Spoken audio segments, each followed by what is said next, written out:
Honorable Finance Minister, distinguished Vice Chairman of Niti Aayog, all my distinguished colleagues, all the secretaries to Government of India, ladies and gentlemen,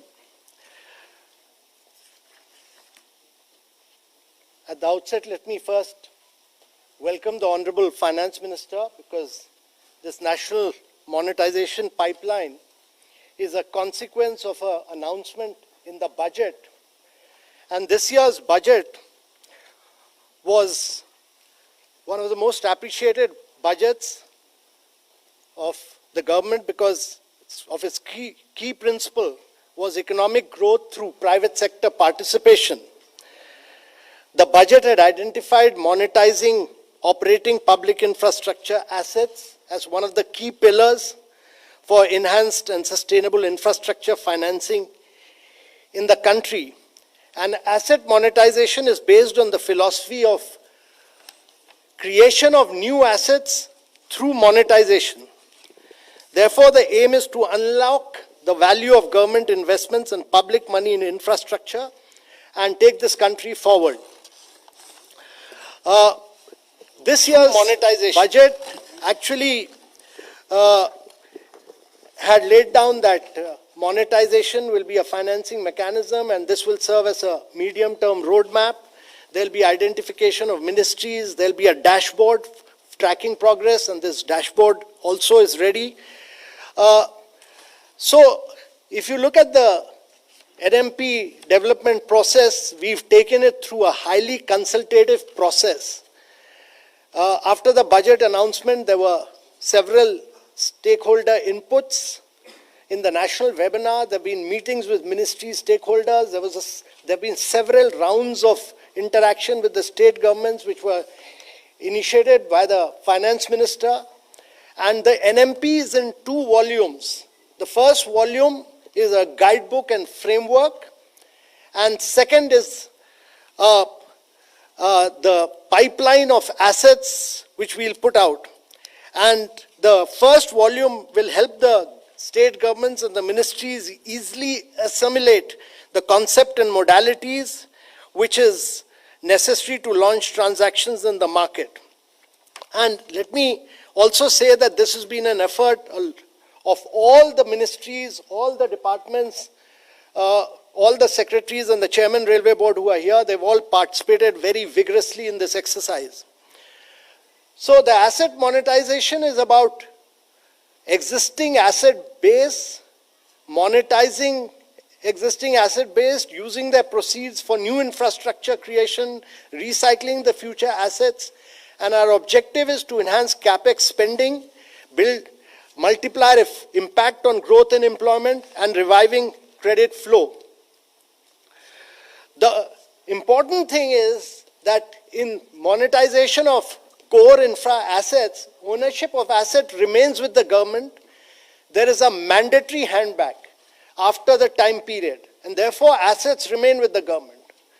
There are structured contractual partnership, and there are performance standards, and brownfield projects are de-risked, and therefore private investments comes in brownfield de-risked projects. Our approach is that it should coincide with the National Infrastructure Plan. It's coterminous with that for a 4-year period. What we've estimated is the normative value. The real value will emerge from the actual bidding process because there will be transaction structure, there's a market scenario, there's an investment appetite.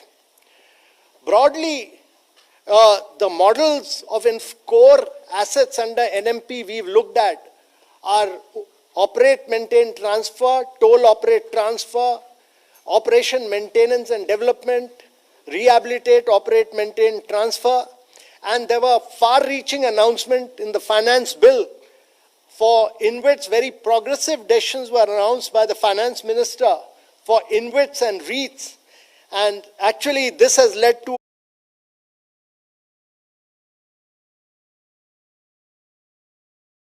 It has made a huge difference because of this.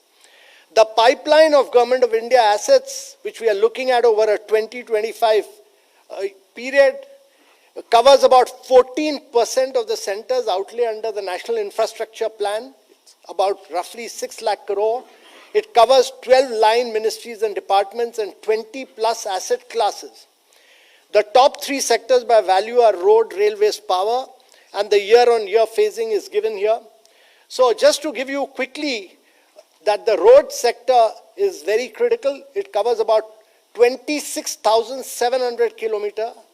And NHAI and MORTH will drive this largely through TOT and INVITs. The phasing is given in all these sectors. Then there is power transmission. And roads and power, actually roads has already monetized 1,400. It's a model which is going on in road sector. They've already monetized about earlier, last 2-3 years of 17,000 crores worth of through 1,400 kilometers. And this year, Power Grid did an INVITs, which was highly successful, raising 7,700 crore. We are looking at about 28,608 CKT kilometer of transmission line, about 45,200 crores, and Power Grid will drive this.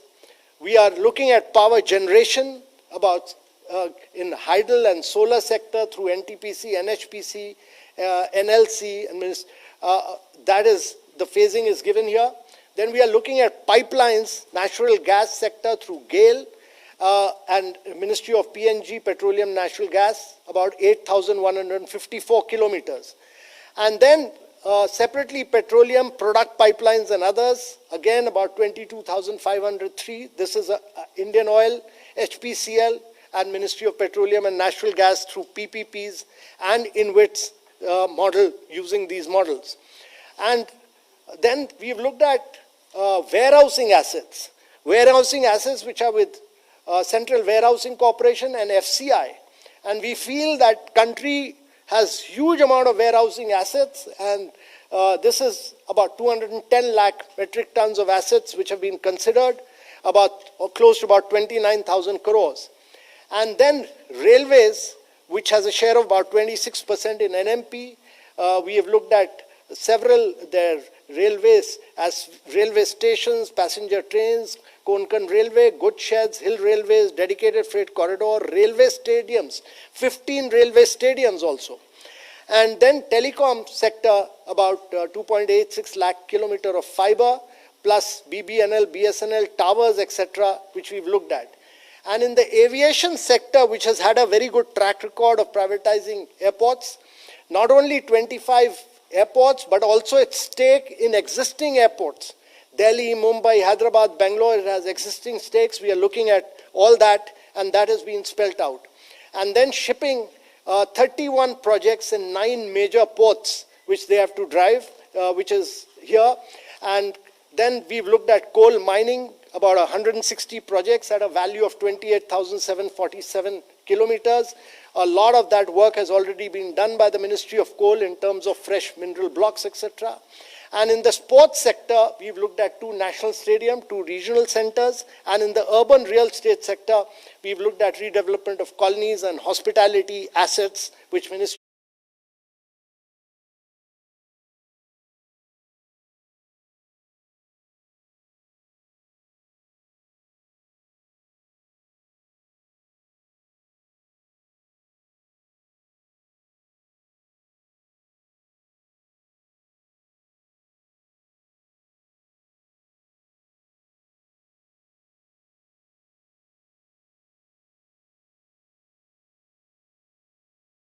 And we had a national workshop on asset monetization with the states, and which was chaired by the finance minister herself. Nodal officers have been appointed by 26 states and UTs, and 4 states have created their pipeline of assets, and most states have shown a huge willingness.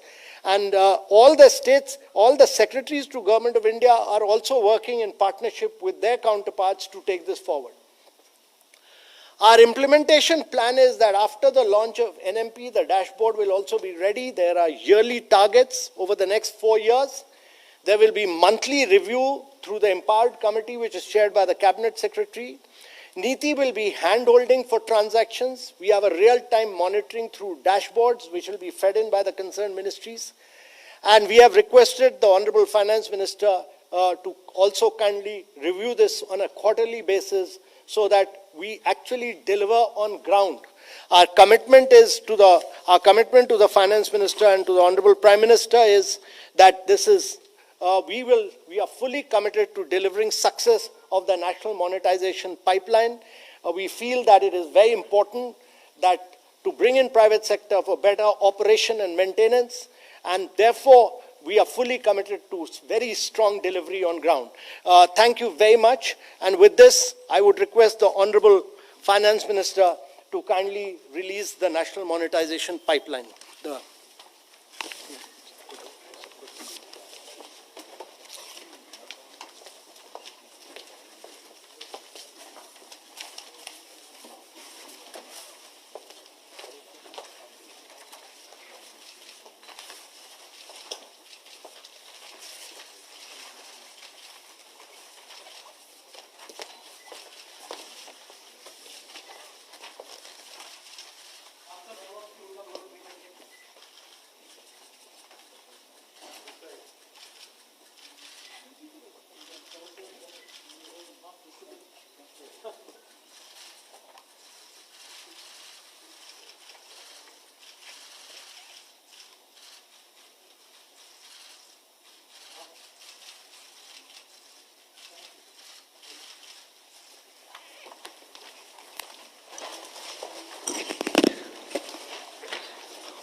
May I now request the Honorable Vice Chairman Niti Aayog to say a few words. Honorable Finance Minister Mrs. Sitharaman, CEO of Niti Aayog Mr. Mehtab Khan, all the secretaries of the Government of India here, friends, ladies and gentlemen. This is, in my view, a landmark event actually, because not only does it denote the government's commitment to maximize value, unlocking value creation from public sector asset, but also is one of the very few events that I have witnessed where the whole of the government is actually being involved, and will continue to be involved going forward.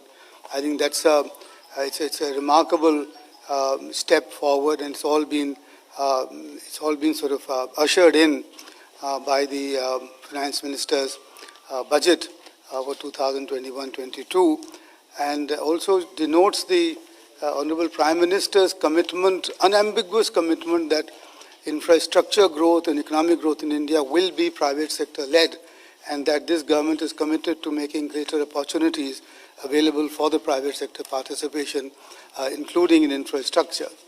Infrastructure, as we know, ladies and gentlemen, has huge multiplier effects. We are committed to its development. A huge amount of progress has already been made, and this is the next step in mobilizing private capital for the development of infrastructure. As the CEO emphasized, and I said, and I want to emphasize, asset monetization does not in any case represent a handover of the ownership of these assets.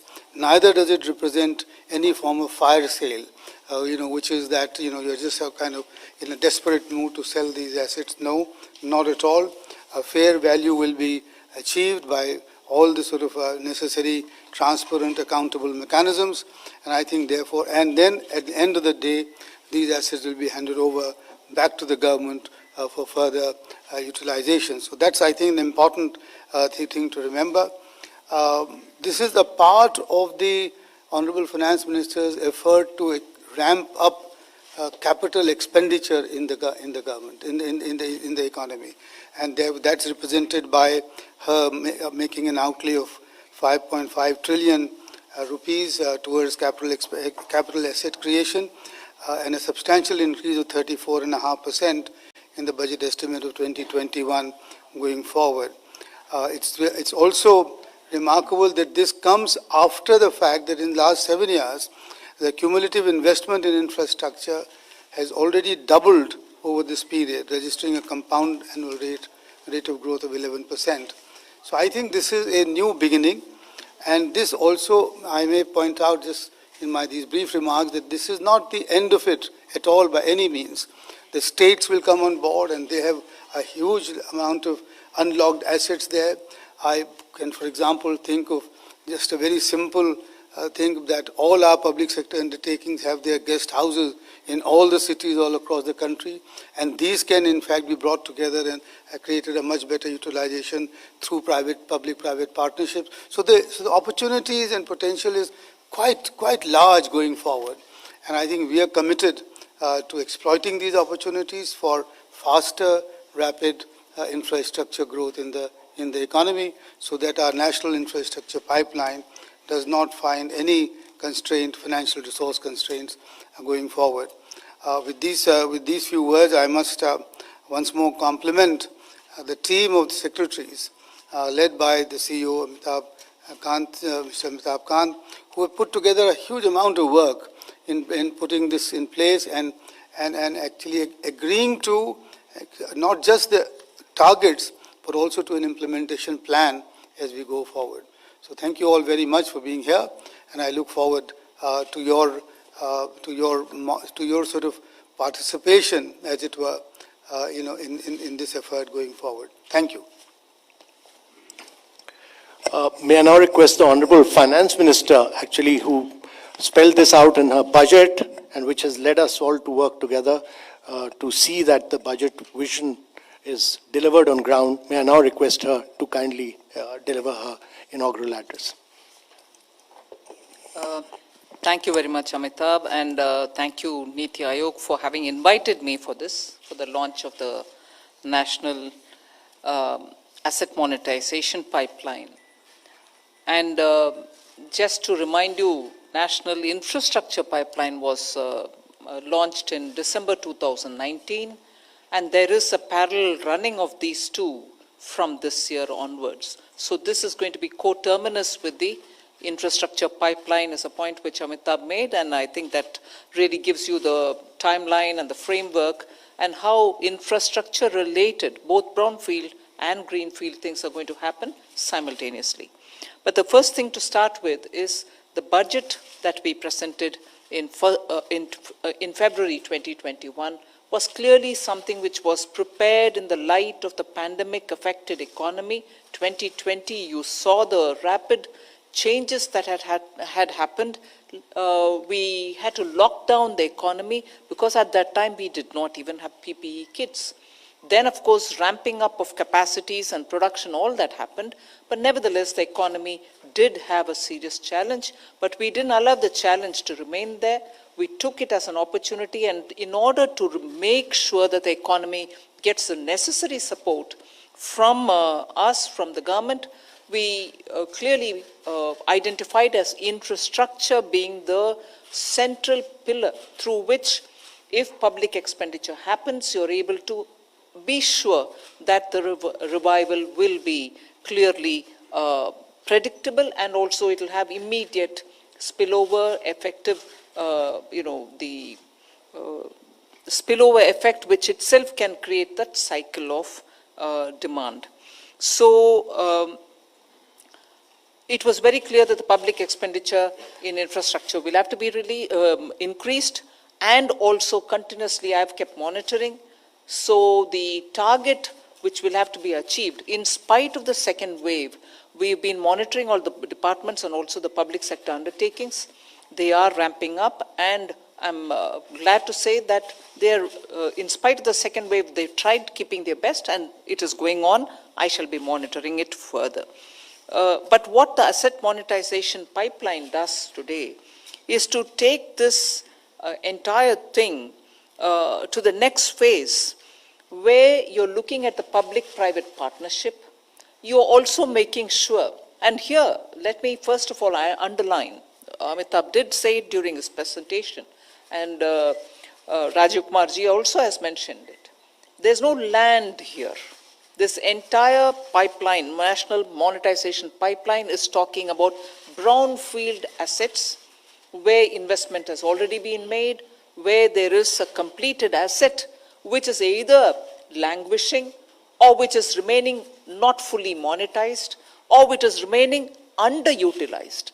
So by bringing in the private participation into this, you're going to be able to monetize it better, and with whatever resource that you're having obtained through the monetization, you're able to put in further investment into infrastructure building.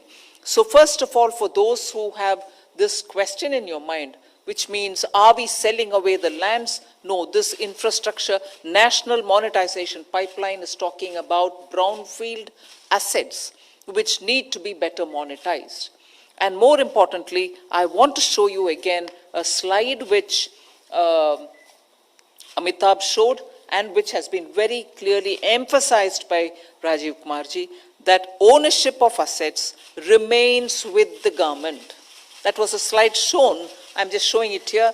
The ownership remains of those assets with the government, and there will be a mandatory hand back.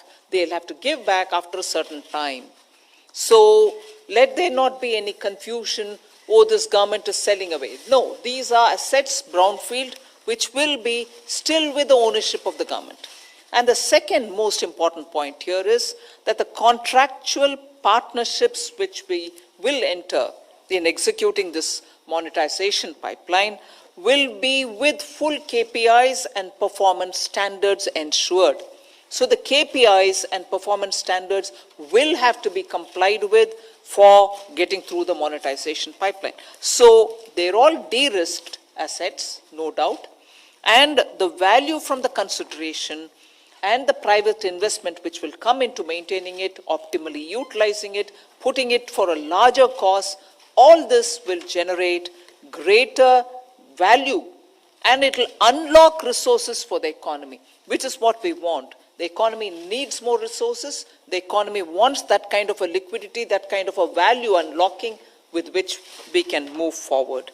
So we'll have to understand that this is a transition. You're bringing in greater innovative ways of private participation. Examples were given of InvITs, which are being very popularly used by the highways, National Highways Authority. Power Grid Corporation, for instance, has also used the InvIT rates model, and as a result, they were able to raise more than 7,000 crores. So I think it's important that India recognizes that time has come for making the most out of our assets, and in this pipeline, we've listed that out so that they can be better monetized. How do you think this is going to work out? How is the government confident that this is going to work out? And really, for it to work out, have we done enough groundwork? I would like to draw your attention. I'm sure all of you are aware, but in this context, it is necessary for us to draw to some facts which have happened in the last 7 years. There's been a consistency in policy, and the regulatory support has also been periodically reviewed by the Prime Minister himself to make sure, in the name of ease of living, in the name of ease of doing business, we are making sure that the regulatory support is also consistent. Enabling frameworks have been put in place. So therefore, I think this proactive thrust which is being given for monetization will really find the right kind of ecosystem with which we can meaningfully monetize our assets. In this, without me getting into too much of detail, because I'm also talking about how this policy is very much in line with what we have said in the budget, I want to draw your attention. You would remember, even through Corona, even through the pandemic, we had given nearly 12,000 crores to the states as interest-free 50-year loans. So this was given for the states to choose the project that they want to do in infrastructure, and that 12,000, I'm happy to say 11,900 has already gone to the states, which means there is clearly a demand in the states for spending on infrastructure. So last year's 12,000 crore was divided as 2,500 crores to the northeastern states and hill states. Then about 7,500 crores was given to all other states. About 2,000 crores was given to states, subject to some conditions that they fulfill those reformatory steps that we had taken. Only 2,000 of the 12,000 was tied to performance and reforms steps which they had to take. And even in that, when states have fulfilled the reforms which we set as a precondition, most states have adhered and taken the money. That is why of the 12,000 crores, 11,900 has already been given to the states. I am underlining the point that this monetization pipeline is coming at a time when states are also keen to move forward, and therefore we have come. Amitabh did explain that up to 5,000 crores for this year. I spoke about 12,000 crore for last year. For this year, Amitabh did highlight that about 5,000 crores of financial assistance is already budgeted in this year's budget, again as a 50-year loan to the states, interest-free. But I want you to understand that there are three dimensions or three different silos under which support is going to be given to the states. One is if they disinvest, let's say a PSU, or if they disinvest and also let go the control, whatever money they would raise out of it, 100% will match it and give it to their state's consolidated fund of the state. There are three ways in which we are supporting monetization by the states. This year's money for interest-free amount is given to the states. One scheme is if the states come out with a PSU disinvestment plan, and if they disinvest it completely giving away control, the money that they raise, we will give 100% matching amount into their state's consolidated fund. That is one way. The second way is if they list, instead of privatizing, if they just list a company, a state-held public sector undertaking, if they just bring it to the markets and list it, and the money realized through that listing, we will match 50% of it. Whatever they realize by the listing, whatever amount they would raise, we will match it by giving the states 50% of that. That's a second proposition. The third is what Amitabh mentioned, that 5,000 is kept aside in the budget, and in this is a financial assistance, and we are giving them a 50-year interest-free again, up to 33% of the value of the assets realized through the monetization. So there are three different ways in which we have agreed to assist the states in order that there is a greater sense of monetizing states' assets. Plan A, which I explained, 100% support from center. Plan B, 50% support where you're listing the companies. And Plan C is the monetization where we'll give up to 33%. So this is about 10,000 crore. I've given you three different categories in which for monetization we are helping. Last year I said 12,000 we gave for states' own choice of what they want to do in terms of infrastructure spending. This year, that amount, which was 12,000 last year, this year it is 10,000 crores. For any project that they choose, we will give them according to certain proportion. Last year's 12,000, this year's 10,000 crore.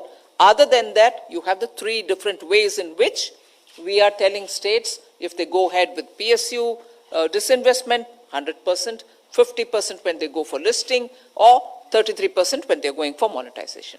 So I would like to underline and draw your attention to the fact that not only did we announce central government's budgetary provision, which was what, 134% more than last year? Am I right, Vivek, if you will correct me? Reaching 5.5 lakh crores for public expenditure for infrastructure. That is one big thing that we've announced. We gave last year 12,000 crores to the states as a 50-year loan interest-free. This year we are giving 10,000 crore interest-free for infrastructure. Over and above that, the three different categories that I've explained to you. So the underlining point is, We are with the states. We want to work together with the states. We have taken a whole of government approach. That's why you have all the secretaries here who are going to take it up onto themselves and spread, whether it is a sports stadium or a railway route or urban properties, which the ministers here, secretaries here who will explain it, and so on.